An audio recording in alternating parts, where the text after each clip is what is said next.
New ইয়র্কে সাবেক মার্কিন প্রেসিডেন্ট বিল ক্লিন্টন আয়োজিত এক অনুষ্ঠানে অন্তর্বর্তী সরকারের প্রধান উপদেষ্টা ডক্টর মোহাম্মদ ইউনূসের পাশে থাকা এক তরুণকে নিয়ে চলছে আলোচনা।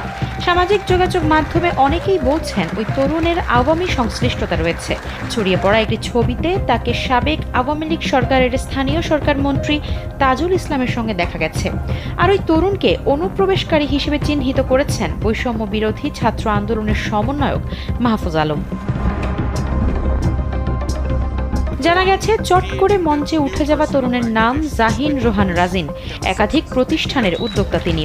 এই ঘটনার পর তাকে নিয়ে ফেসবুকে স্ট্যাটাস দিয়েছেন আল জাজিরার আলোচিত সাংবাদিক জুলকারনাইন সায়ের সামি। সেখানে জাহিন রোহান রাজিনের পারিবারিক কিছু তথ্য তুলে ধরে। স্ট্যাটাস থেকে জানা গেছে, জাহিন রোহান রাজিন আওয়ামী লীগ সমর্থক ব্যবসায়ী রবিনটেক্স গ্রুপের মালিক আবুল খায়ের মোহাম্মদ শাখাওয়াতের ছেলে।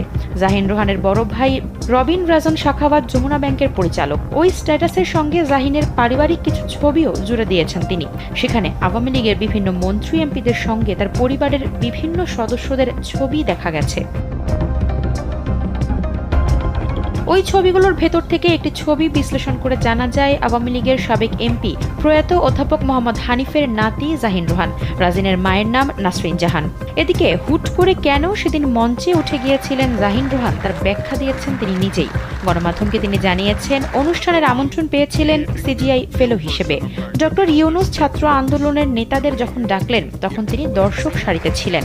পাশে ছিলেন দুই বিদেশি ভদ্রলোক। তারা তাকে বললেন জাহিন একজন বাংলাদেশি তরুণ, তিনিও যেন স্টেজে যান। তাই কিছু না ভেবেই জাহিন স্টেজে উঠে গিয়েছিলেন বলে জানান। জাহিন আরও জানান, 2021 সালে ইউনূস অ্যান্ড ইউথ ফেলো তিনি। তার প্রতিষ্ঠান হাইড্রোক্লো প্লাসের কাজ এগিয়ে নিতে তিনি ডক্টর ইউনূসের সঙ্গে দেখা করতে চাচ্ছিলেন।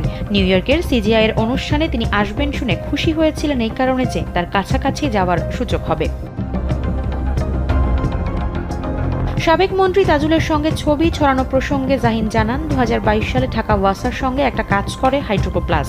সেই কাজের জন্য মন্ত্রীর সঙ্গে দেখা হয়েছিল তার। সে সময় ছবিটি তোলা। এটি কিভাবে সামাজিক যোগাযোগ মাধ্যমে এলো তা তিনি জানেন না।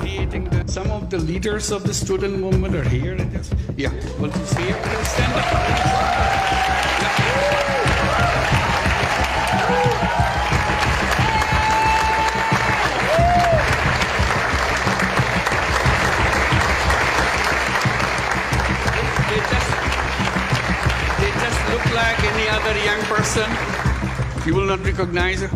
But when you see them in action, when you hear them speak, you'll be shaking. They shook the whole country by their speeches, by their dedication, their commitment. They said, you can kill us anytime you want, but we are not giving up. And he is known as to be the brain behind the whole